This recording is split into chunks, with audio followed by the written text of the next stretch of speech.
Welcome back to Daytime. Well, in high school, our thoughts are about getting that good grade and working towards the prom and doing all those things. Imagine if your goal in high school was to make a positive impact on the world. Well, that is the goal of many students who are involved with Student Reach. And joining us today here in the studio, we have not only the volunteer director with Student Reach, she's also the Catholic School Board Relations person on Student Reach, and she herself is traveling the world to make that positive impact and positive difference in the world. Meaghan Morris joins us today. So great, good to have you here. Thank you. Tell us a little bit about Student Reach. Now, this is an organization I didn't even realize had existed, but it's a group, I guess, of like-minded young people who are looking to make that difference. It's actually very new, just kind of started up this summer. It's a group of students who are just looking to help other students find humanitarian opportunities around, whether in their school or community or overseas or something like that.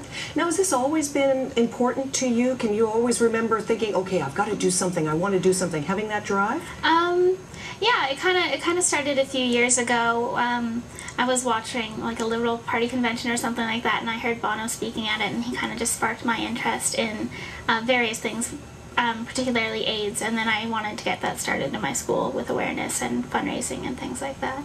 It's one thing to want to create that awareness, but we're seeing some pictures now.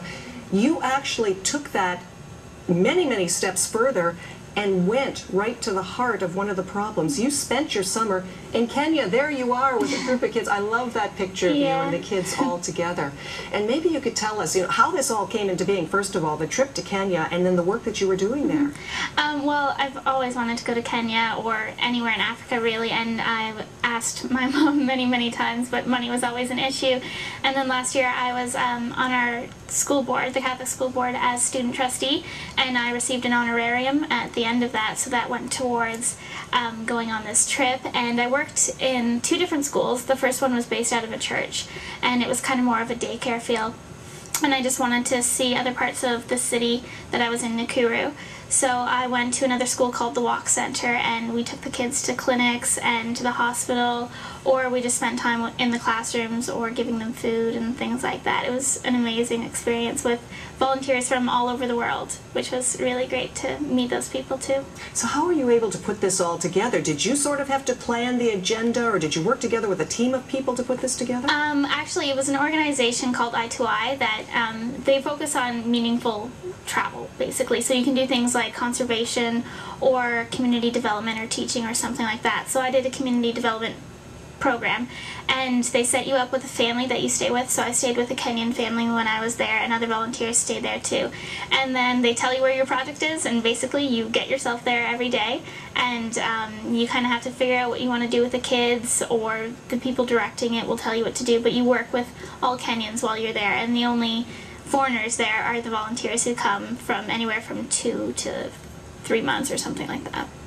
So I'm thinking, first of all, the experience of just living with another family in another culture, that in itself must have been eye-opening for you. It was. There's a lot of different things, and it was really interesting to experience their culture, but also the other volunteers, their culture as well, because you're not used to people from the United Kingdom or Australia or South Africa or anywhere like that. And it was really nice eating their food and getting to know they have a lot of cabbage, which I became an expert at chopping because we made it for the kids every single morning. And it was actually really nice to experience that. And for sure, if you're going to go on a trip like this, you have to stay with a family so you can experience the culture. We see people just staying in the hotels in the city, and they weren't exactly getting really into what the country's about. Right. And what was the kids' reaction to having you there? Oh, they absolutely love us. There's they call us Mzungus. That means it either means white person or foreigner, whichever way you want to look at it. And they just yell it. You're walking down the street and they'll just start screaming, Mzungu, Mzungu. And all you really have to do is turn and wave, and then they're happy. But on the way to school every day, there was this boulevard called How Are You Boulevard, and some past volunteers or something like that taught them how to say how are you. And so they would just scream how are you repeatedly until you said something back to them, either in Swahili or English. It's just, it sounds like an incredible adventure, and yet there's really this impact of wanting to change the world, make an impact, and make a difference in it. What type of difference do you think you were able to make there? in the short time that you were in Kenya? That's a very good question. I think basically for me it helped me reaffirm what I want to do and that I want to do things like that, so I hope it'll keep me going in the future and hopefully help more people. But when I was there, the kids just really embrace the love and affection that you give them. And if we take them anywhere, really, it's our money that we're spending, not the organization. So if we weren't there, they wouldn't have money to pay for their medicine, or they wouldn't have a way to get to the clinics or anything like that, and they could go on with malaria or HIV/AIDS without knowing it. And basically, you know, families would have very sick children and sick parents, and so we'd go and we'd buy them groceries or something like that because they live in the slums, literally in the dump. So it was really great to be able to build houses for them as well there. And there was one man, a 60-year-old man, who was living in a cave, and because of all our volunteers, he got a house instead. So you really do make an impact on the people when you're there. When you come back from all of that and you see them and how grateful they are for what you've been able to do in a short time for them, and then come back here and see what we live in, because North America really is a continent of excess, and all the things that we have there. Are there times that you feel frustrated, or you think, oh, you know, if only you realized? Definitely, definitely. I'm still not quite back into the groove of things yet, and I don't think I ever will be, because you see kids who live in garbage and get their food from the dump while competing with pigs and goats and cows, and just the things that, you know, especially in a high school, that students complain about or that they don't appreciate, and you know, you wonder why can't they open their eyes and see. So it's hard to be within that every day, but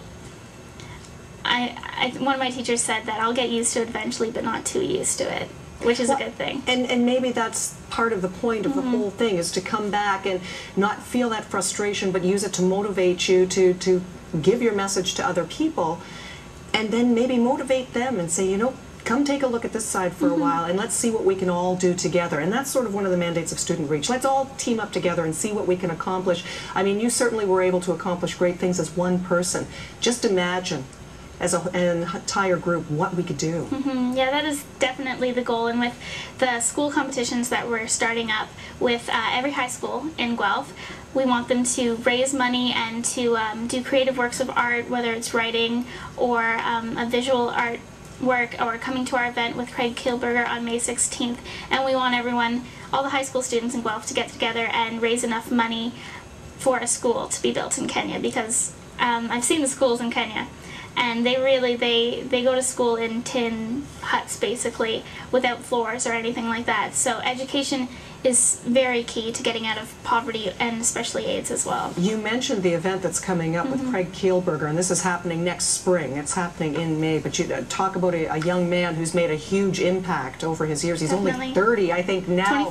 24. 24. Wow, I was giving him 6 extra years there to accomplish everything that he's done and the philanthropy that he's managed to accomplish in his short time. He's an incredible man, and the opportunity to be able to meet him in Guelph is going to be fantastic. Yeah, it's safe to say that he definitely inspired everyone who works at Student Reach right now, the 6 board of directors for sure. And we really just want to help this organization out, and it's a great way to get Student Reach going so people know about us and we can make an impact right away by helping them build schools there. Well, that event is coming up on May the 16th. We'll have you back before that so we can promote that again and talk about it again and just let people know. But if you want more information, you can go to the Student Reach website, and everything is there, the work that you're doing, Meaghan's story. There's so many other kids that have participated and done some great things. You can find out about it, and maybe even how your high school or your kids can get involved and make a difference, make that positive impact in this world of ours. Well, thank you for joining us today, Meaghan. It's a pleasure meeting you. Thank you. And we're going to be back with more in Daytime in just a moment. Stay with us.